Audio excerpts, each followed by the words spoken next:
Last year, when I taught modern U.S. history, I decided to engage my students in a completely different learning environment.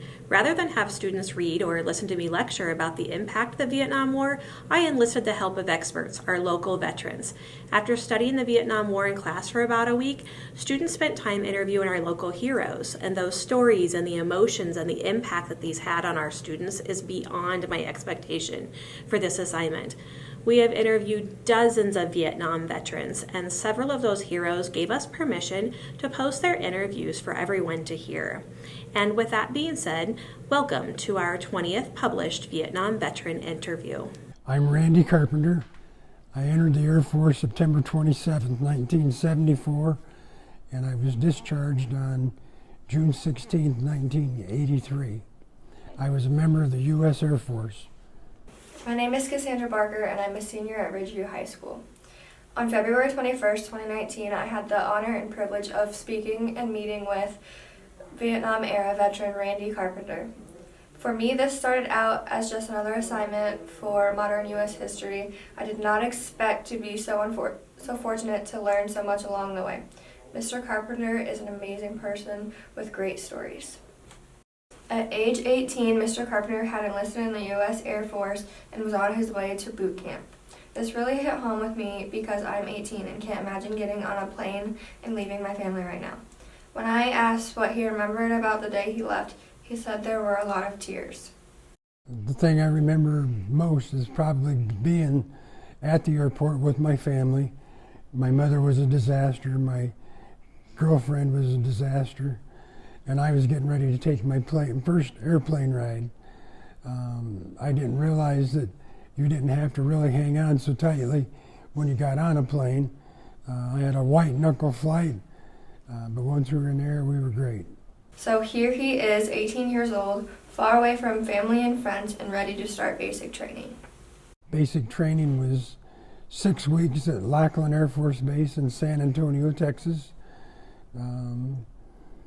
We started out as being rainbows, and they called us that because we weren't in uniform, we were in civilian clothes for about the first 3 to 5 days. I don't recall what it was. And then one day they took us down, shaved our heads, and gave us uniforms. It all was great. So I hated it when I was in it. I thought I was being abused. But you look back and go, oh my, that's an eye roller. More than 1,000 miles from home, and then this happens.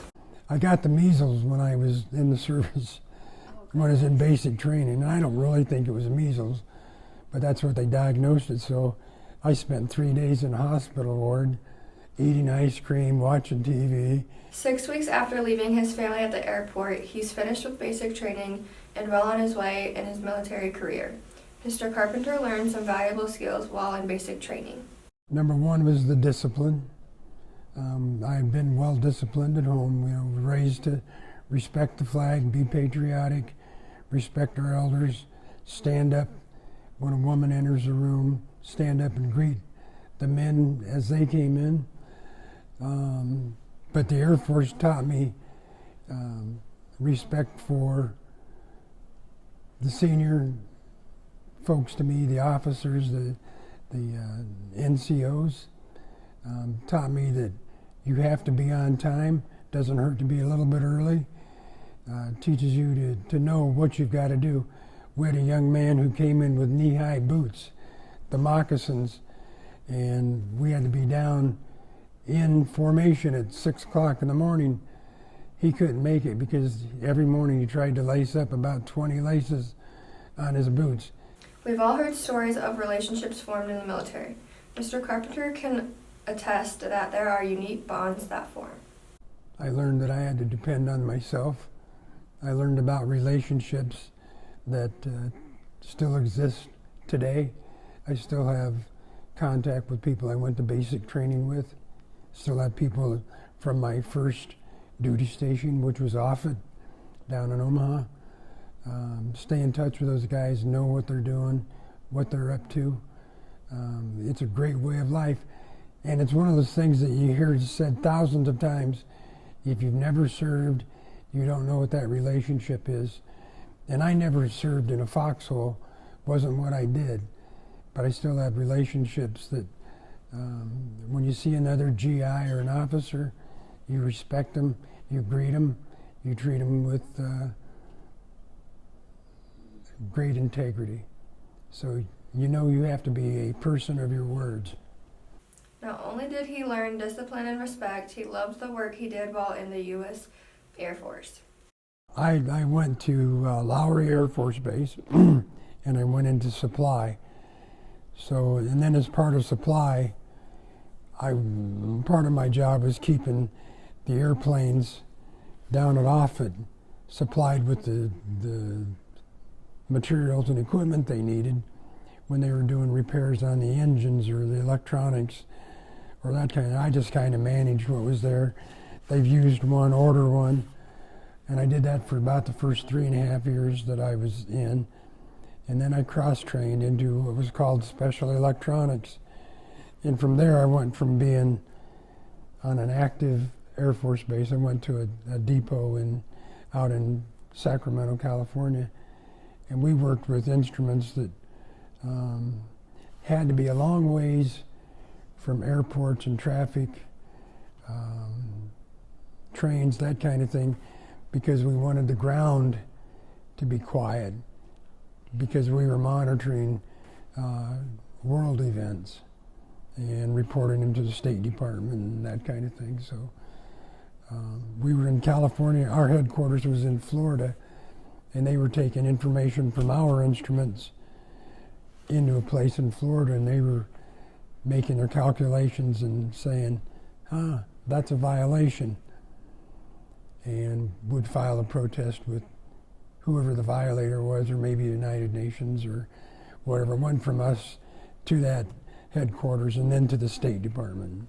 For me, I was lucky and fortunate that I didn't have to carry a weapon. I was qualified to.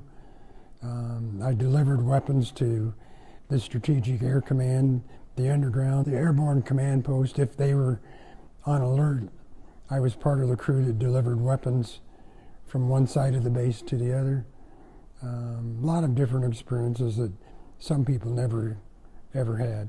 He had some interesting assignments. He was stationed all over the world. He worked in Australia, Japan, Korea, England, and even Iceland. He had great responsibilities and is proud of the work he did in the service. Having a job that was really, really important to this country, the services that we were able to provide through the Air Force, things that still go on today in their own fashion, making a contribution to the country, not expecting anything but knowing I had to work for whatever I got. It was during my time in the Air Force that I realized that the guys over in the corner making the big bucks and giving the orders had been to college. They'd been to some form of higher education, and I decided that's what I wanted to do.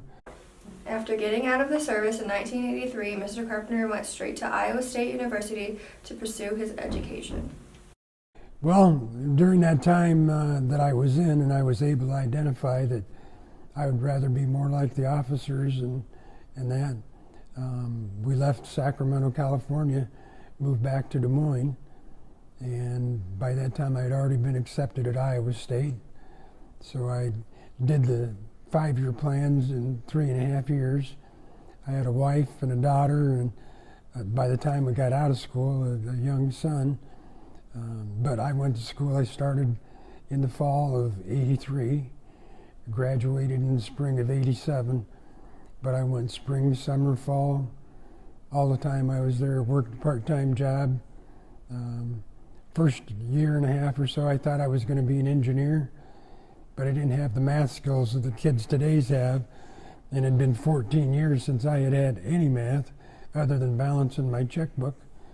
So it wasn't a good time trying to be an engineer.